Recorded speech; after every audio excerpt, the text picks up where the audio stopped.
study, many of which were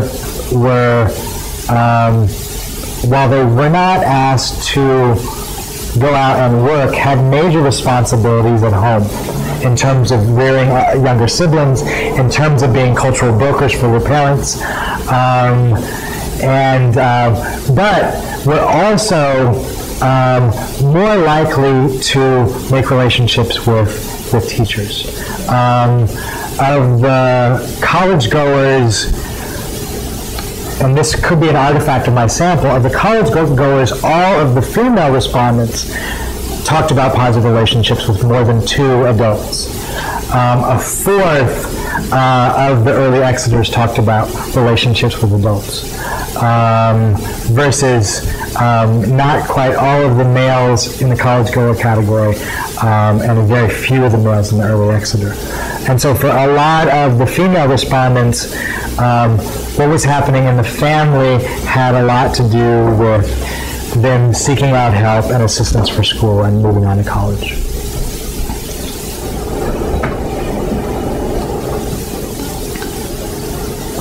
One, two, three. I actually have a different ethical question related, especially since my research group is here. If you wouldn't mind, I guess first, thank you very much for moving. It's a pleasure. Yet depressing talk, but important, I think, to highlight what's happening to the non-trivial student population.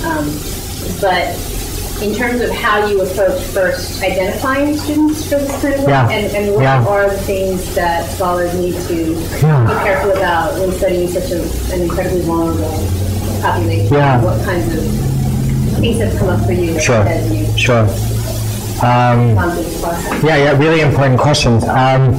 So I mentioned that I had done work in Chicago and for a number of years ran a youth program, and we had researchers from Loyola, University of Chicago, and Northwestern who were interested in studying kids. And we saw many of those researchers come and go. Would come in and talk to kids and make a lot of promises, and then leave, and we wouldn't see or hear from them again. And how academia is organized, it makes a lot of sense that you do a study and you've got a lot of other priorities. For me, it was really important knowing this that I made sure, one, that I got to know, or the community got to know me before I even started asking questions. So I volunteered, I went regularly to Mass at different churches in several different communities, and I got to know a lot of the adult stakeholders in the community. Then I started asking questions, right? But it was only after I really kind of established myself as somebody who had a vested interest in the community that I wasn't leaving very quickly. To do this kind of ethnographic research in general takes a long time and a lot of trust, and with this particular population, a lot of time. And so you can't just start going up to people and asking. Right. By the way, I'm doing the study. Are you undocumented? Do you know your friends or family members that are undocumented? Right. And so I mentioned I started the study looking at 1.5 and second generation children of unauthorized Mexican migrants. And in Southern California versus somewhere else in kind of middle of the country, it was a lot easier to meet people. As soon as I did the interview, so from doing the interview, respondents were given a different name, right? And I think that this is really, really important that you don't. I've forgotten a lot of the names of respondents, a lot of the real names, and so respondents were given pseudonyms that carried, and so anything written from the interview sheet that I marked up through transcripts and field notes all have pseudonyms. As we were lucky enough to get money to have the interviews transcribed, and that's a huge time saver. All of the interviews, and the interviews ranged between an hour and 20 minutes. The longest was about 3 hours and 40 minutes. So it's a lot of transcription. As soon as the interviews were transcribed, all of it was destroyed. And so that's another really critical piece in this day, is where people are talking about the dangers involved in what's going to happen with this population. I think that as researchers, you don't want to get yourself caught in a situation where you have any kind of paper or sound trail that links your respondents, right? So and also I was able successfully at the University of Washington and the University of California, Irvine, to waive the consent form. And I've done verbal consent. So you have somebody signing a piece of paper, then you have a paper trail. Yeah, please. And that's actually, my name's Carmen.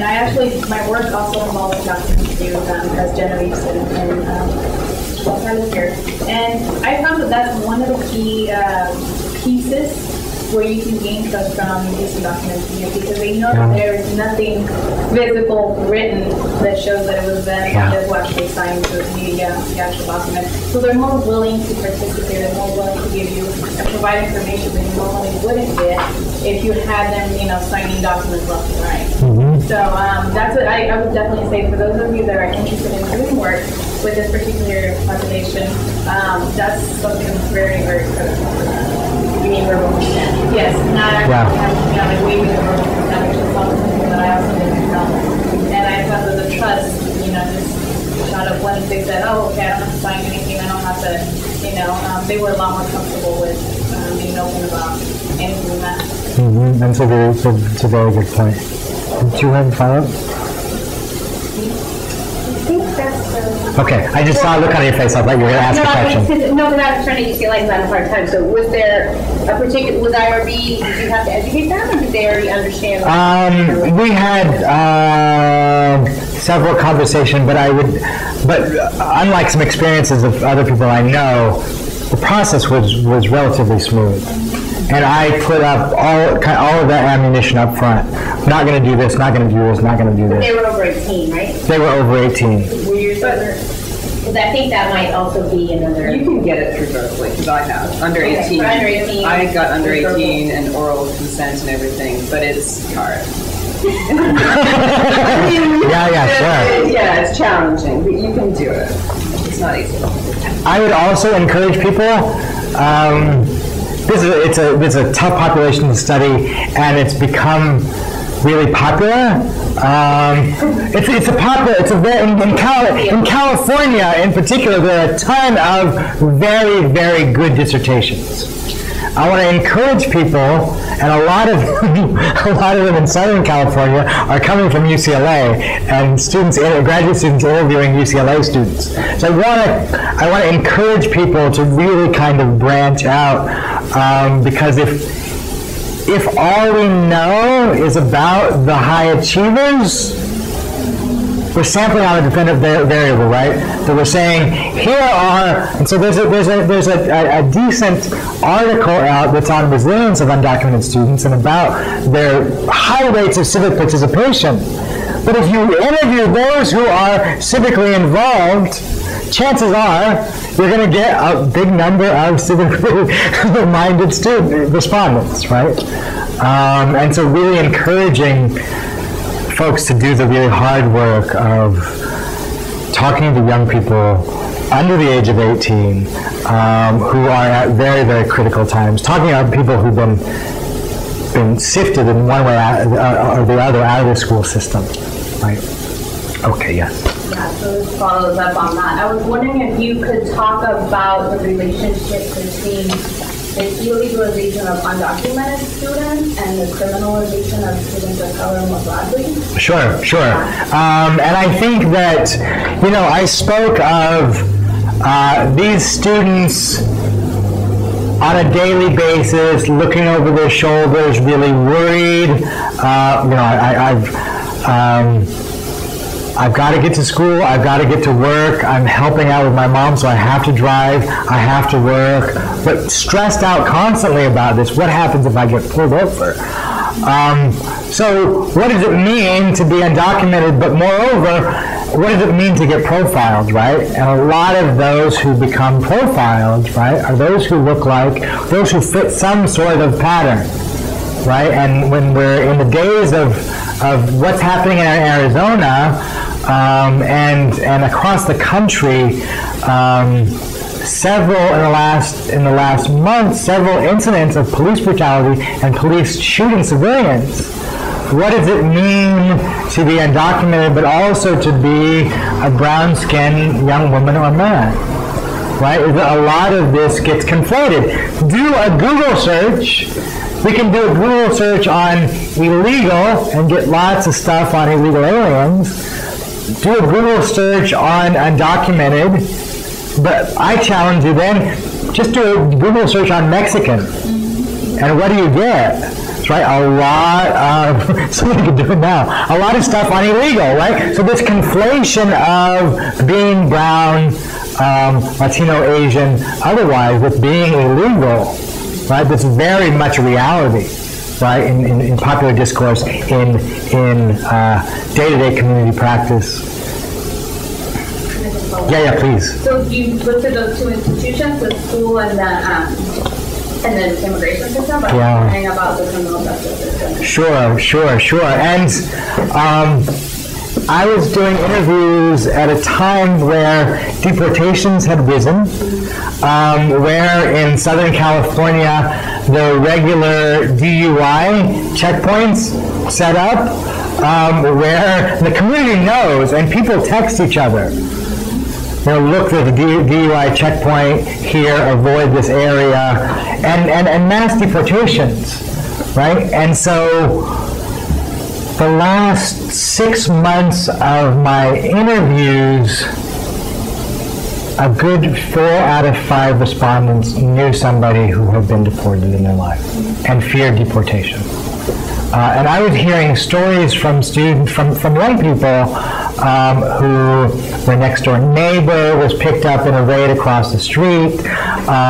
They knew somebody who was picked up at the bus terminal. I heard stories about 2 different young men in Orange County who were picked up by the police and driven to Tijuana. And so whether it's police or ICE or it's, in places in the country that have 287G agreements, cooperation between local law enforcement and ICE, there is a climate of fear that is not unfounded, right? And there's a lot of distrust in the community with law enforcement. And just a lot of fear. People hear one thing about somebody getting arrested or deported, and the number of kids at school the next day drops, right? Enrollment at school drops, people stay inside, and so these things are very real. And law enforcement, in general, the relationship between the community and law enforcement is a very tenuous one.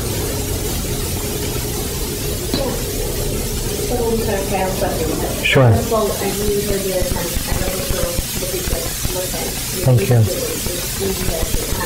wondering if you could speak a little about, I was parallel reading a dissertation about CLPR, right? And I'm and to study about this. And so actually, what it made me think is all these discovery stories that I was reading in your piece that you talked about. I was kind of surprised because in this other work, we're seeing a lot of conversations about, and when it's children of like 5-year-olds talking about, you don't go to this line, you go to this other, sure. Well, where are we being excited conversations about illegal young and younger age? Sure. And I know that wasn't the point, but then I was thinking, what about the parent explanation of all this? That was the main point, but when like all these young adults are feeling lied to, and I feel like, well, even they talk about it because it feels, and I'm also working with the Latino community, so we talk at home about these things. So I was like, why is even these two particular thoughts doesn't happen? Yeah. I think those are really good questions, and I think that the first part of your question, I don't think that these experiences are mutually exclusive, right? I don't think that